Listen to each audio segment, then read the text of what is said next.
Kenny, first and foremost, welcome to Falkirk Football Club. How does it feel? Yeah, it's been good. It's been a busy 3 weeks, disrupted 3 weeks as well, with games getting abandoned. Obviously, COVID calls off as well, so it's been all go. But no, ultimately it's been good to get back in, getting amongst a group of players who are really good. The work's been good. Obviously, we're hopefully building towards a really successful second half of the season. So it's all starting tomorrow. So it's been really enjoyable. Like I said, it's been good to catch up with the manager again. Not seen him for a long time, and obviously get to work with a really good group of players. So it's been a really exciting 3 weeks. Some of the more eagle-eyed fans spotted you in the stand at the Cove Rangers game. What can you tell us about how the move came about? Well, the boss gave me a call to say that it was looking like he was going to get the position. I think it was on the Friday night, actually, before the Cove game, or round about that moment, maybe that weekend.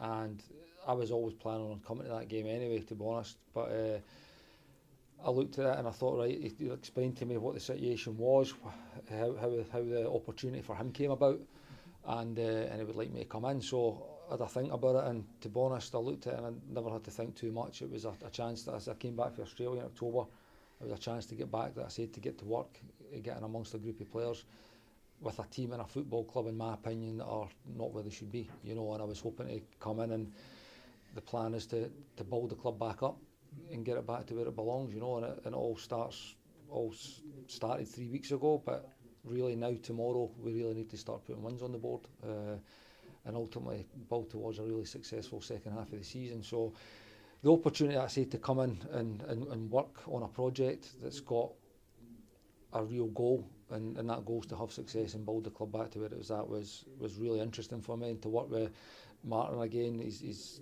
a really good guy, really clear on how he wants to coach, how he wants his teams to play, and I think our views and our kind of ideas on that are pretty aligned. So it seemed like a no-brainer, to be honest with you, at the time, and it was a really positive opportunity for me. You spoke there a few times about building the club back up and going back to where you think it should be. I'm guessing the first stage of that is assessing everything. Yeah. So how would you assess the squad and things as they stand? I think the squad's a good place. There's no doubt it's been underperforming. And that's when these opportunities arise. It's normally in those circumstances. So I think it's really important that it's not just about a group of players. It's about a football club. Football clubs need to be aligned. And they need to know where they're at. They know what their goal is. They know how they're going to achieve that goal and how they're going to work towards it. And that's something I think is really paramount that we look at and try and improve on that. But in the group of players, I've been so impressed with the first 2-3 weeks' work. There's some really good footballers here. They've been really receptive to and open to working the way the manager wants to work and how he wants to play. So, like I said, it's been a really positive 3 weeks. As much as it has been disrupted, it's been great to be on the grass with that group of players, because there's so much potential in the group. Yeah, we're probably low in confidence at the moment off a 5-game losing run, which is expected by any team, to be honest with you, but it's our job to pick the team back up, pick the players back up, and get them believing and actually showing how good they actually are. There's one thing saying it, but you need to show, and it's up to us to get the best of each and every one of the players that are in that dressing room, and build them up to get them back to a position where we can start winning games again. And it's important we do that pretty quickly, because we need to do that and end this losing run now. And I said, we're halfway. We've got another half of the season, a lot of points, and a lot of points to be played for, a lot of games to be won. So it's important that we get that reaction straight away. And like I said, the work on the grass has been great. It's just important about translating it for the grass onto the pitch on a Saturday. What kind of skills and attributes do you think you can bring to Martin's coaching staff or backroom staff? I think I'm a winner. My mentality has always been that way, and I think it's important that any dressing room has that. So I know there's a lot of guys in there who are like-minded that might just be a little bit, like I said, maybe lost their way a little bit, or low in confidence, which I explained is expected at this moment when you're on a type of losing run that the team's on, and our managers have just left, and there's been a lot of change over the last month or so.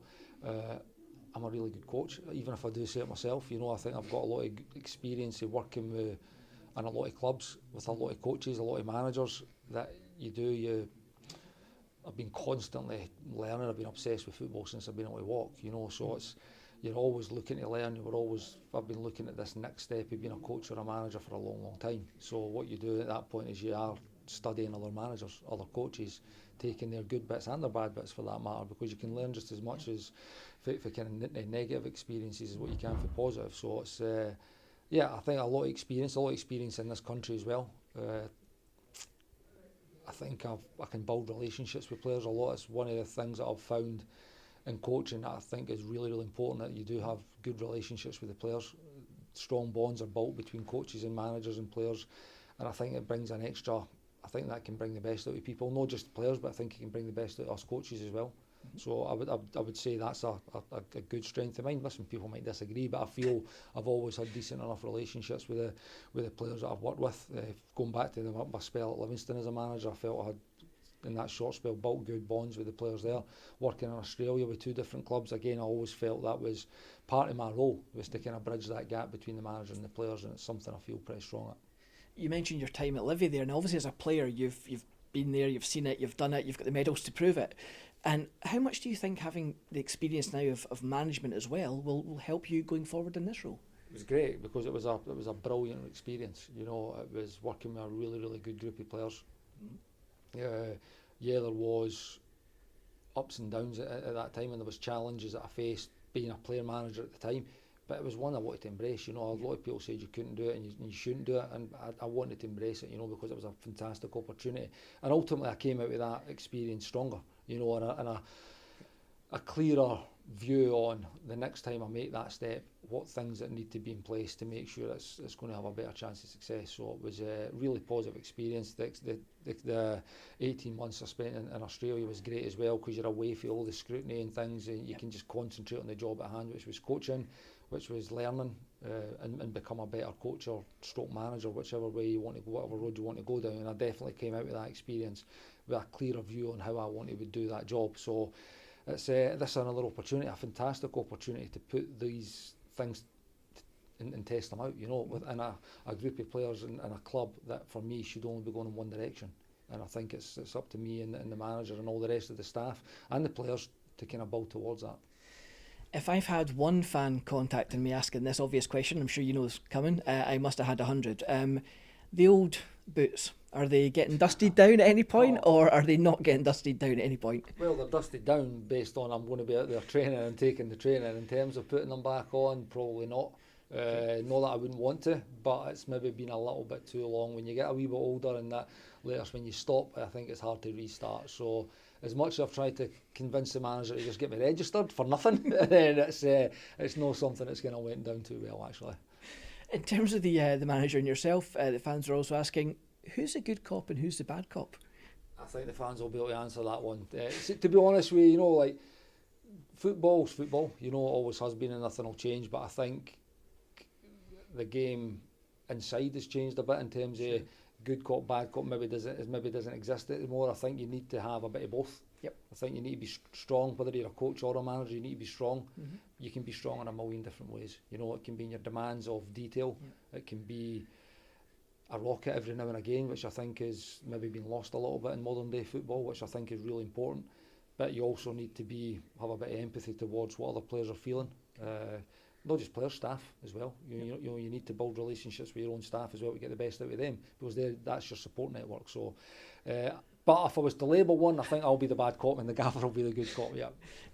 In terms of hopes between now and the end of the season, a lot of people are looking at the league table currently saying, well, realistically, title chance is perhaps gone, but playoffs very much alive.